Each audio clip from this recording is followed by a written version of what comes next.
All right, today we're cracking open a user manual for the human mind. And get this, it's over 2,000 years old. We're talking about Stoicism. Okay, just for a second, picture this. You lose your job. You get some bad news about your health. Or maybe someone just tears you down in public. A real gut punch moment, right? We've all had them, or we will. The big question isn't if stuff like this happens, it's how are you going to deal with it when it does? And that's where things get really interesting. See, for most of us, our default setting is what you see on the left. We react. It's emotional, it's impulsive, and honestly, it's often out of our control. But the Stoics, they were after something else entirely, something way more powerful.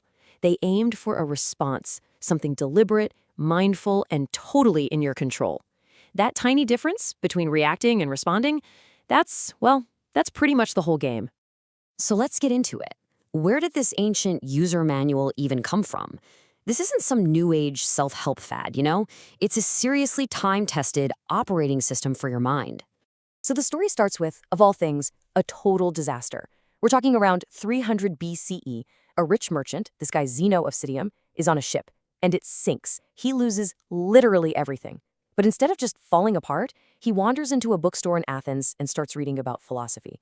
Pretty soon, he starts teaching his own ideas on this public porch, the Stoa Poikile, which means painted porch. And that's it. That's where the name Stoicism comes from. Just think about that.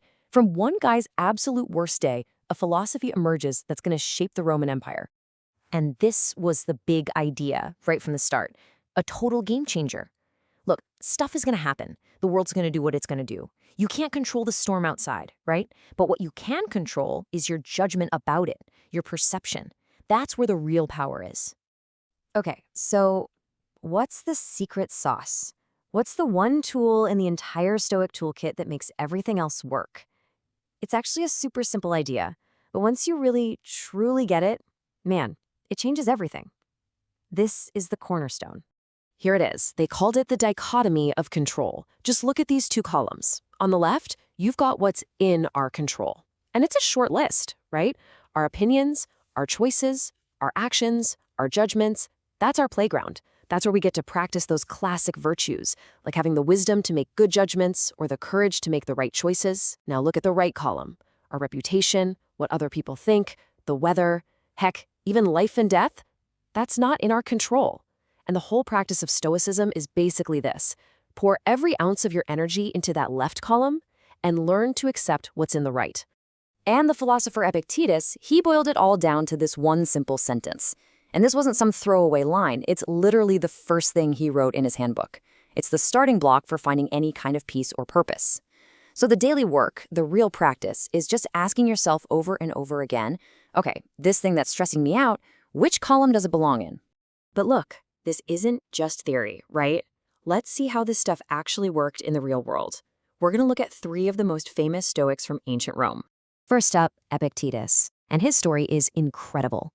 This guy spent a huge chunk of his life as a slave. I mean, his body literally belonged to someone else. But he figured something out. His mind was still his own. So he focused only on what he could control, his thoughts, his judgments, his character. And he ended up becoming one of the most influential teachers in the ancient world, from a slave to a legend. Next, you've got Seneca. And he's the total opposite. He was a big shot advisor to the emperor, super powerful, and one of the wealthiest guys in Rome. For him, Stoicism wasn't about surviving slavery. It was about navigating power, money, and all the backstabbing politics of the court, without becoming a monster. He needed it to keep his integrity. And then there's Marcus Aurelius, the emperor of Rome. You can't get more powerful than that. And the wild thing is, his famous book, Meditations, it was never meant to be published. It was his private journal.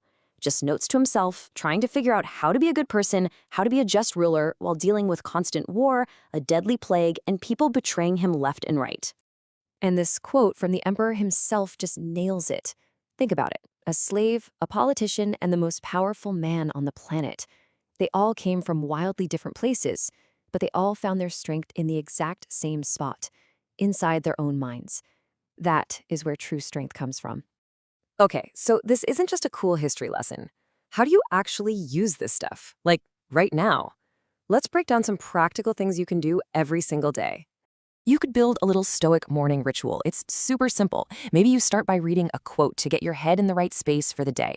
Then you could journal for just 5 minutes, just to get all the noise out of your head and onto paper. You could even try something like a cold shower. It's not about punishment, it's about building a little bit of toughness, a little discipline. And finally, take 10 seconds to think about the fact that you won't be here forever. It sounds dark, but it's not. It's about remembering to actually live today. And it's not just for the morning. There are other exercises you can sprinkle throughout your day. There's one called negative visualization. Sounds bad, but it's not. You just imagine losing something you care about. The goal isn't to make you anxious, it's to make you incredibly grateful for what you have, right now. Then there's voluntary discomfort. Super easy. Take the stairs instead of the elevator. Drink your coffee black. Just tiny little challenges to prove to yourself that you can handle being a little uncomfortable. And at the end of the day, a quick evening reflection. Just ask yourself, what went well? What didn't? How can I do a little better tomorrow? It's about constant improvement. All right, we have to talk about the biggest myth, the biggest misunderstanding about Stoicism. Because when you hear the word Stoic, you probably picture a robot, right? Someone who's totally emotionless and stone-faced. And that is completely, 100% wrong. See, Stoicism isn't about suppressing your emotions or pretending you don't have them. Not at all. It's about understanding them. It's like looking at the source code of your feelings so you can figure out where they're actually coming from. And what's crazy is the Stoics figured this out thousands of years ago. And it's the exact same model that modern therapy, like CBT, is based on. It goes like this. Step 1, something happens, the stimulus. But you don't immediately feel an emotion. There's a middle step, and this is the most important part. Your interpretation of what happened, your judgment. That's what creates the emotion. So the event itself doesn't make you angry or sad. Your judgment about it does. And that's where all your power is. You can't always change the event, but you can always change your judgment. And this is why this ancient philosophy is maybe more important now than ever before. I mean, think about our world. Social media, the 24-hour news cycle, everything is engineered to make us outraged, anxious, and constantly comparing ourselves to others. Stoicism is like an internal anchor in that storm. It's a way to build a mindset that isn't yanked around by every single notification, mean comment, or scary headline. So in the end, it's not about memorizing a bunch of quotes or trying to be some perfect, flawless philosopher.